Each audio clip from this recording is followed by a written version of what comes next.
እንግዲህ ኢንቨስትመንት ዘርፍ በአንድ ተቋም ብቻ የሚሰራ አይደለም።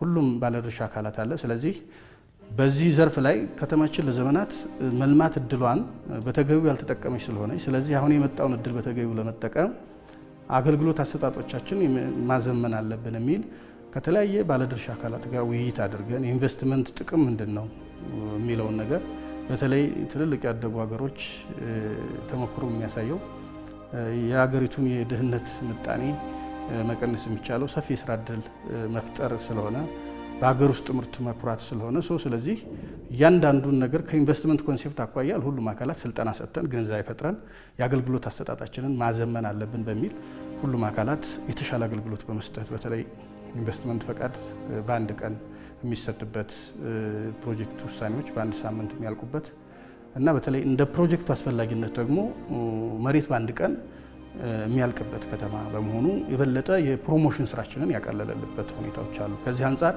ስናይ ባለፉት አመታት ብቻ እንኳን ውይይት በማድረጋችን ከ65 ኢንዱስትሪዎች በላይ ወደ ማምረት ማስገባት የተቻለበት ሁኔታዎች አሉ። በመከከራችን በድጋፋችን ማለት ነው 7 ኢንዱስትሪዎች ምርት አቆም የነበሩ ወደ ስራ መመለስ የቻልንበት ሁኔታዎች አሉ ማለት ነው። ስለዚህ እነዚህ እንደ መልካም አጋጣሚ የምንወስዳቸው ናቸው ብሎ ማንሳት ይቻላል።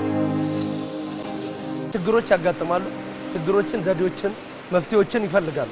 በዛ የደብረ ብርሃን ከተማ አስተዳደር ለዚህ ፕሮጀክት ለየት ያለ ቦታ እስከሚመስል ድረስ ነው የሚተባበሩ። ሄደን የምንፈልገውን ነገር በአካል ቀርበው ቁጭ ብለው ችግሮቻችንን አዳምጠው መፍትሄዎችን ማክሲመም በ2 ዴይ ውስጥ ለመስጠት ነው የሚሯሯጡ እና ይሄ ሌላም ፕሮጀክቶች ለመክፈት የሚያበረታታ ያለው ደብረ ብርሃን ከተማ ነው። የኢንቨስትመንት ፍሰት የሀገርን ኢኮኖሚ ከባህላዊ ወደ ዘመናዊ አመራረትና አጠቃቀም ከማሸጋገሩ ባለፈ የተለያዩ ማህበራዊና ኢኮኖሚያዊ ትሩፋቶችንም ይዞ ይመጣል። ታዲያ በደብረ ብርሃን ከተማ የሚገኙ የኢንቨስትመንት ፕሮጀክቶች ለከተማው ገቢ መጨመርና የልማት ተግባራት እንዲፋጠን ከማድረግ አኳያ ሚናው ከፍ ያለ ሆኗል።